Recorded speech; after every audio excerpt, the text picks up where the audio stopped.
Goyang juga dia.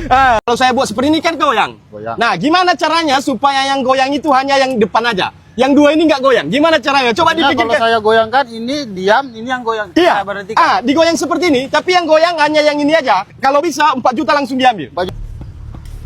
Ah. Itu. Dipikirkan gimana caranya? Ya. Bapak ganggu konsentrasi saya dulu, sabar. Nah, coba. Itu masih goyang.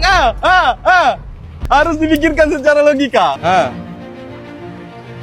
Itu masih goyang. Masih goyang. Yang penting dia jangan bergoyang bolanya di atas. Iya, nggak boleh gini dia.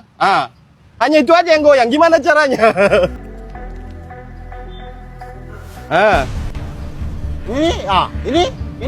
Ini bisa nggak?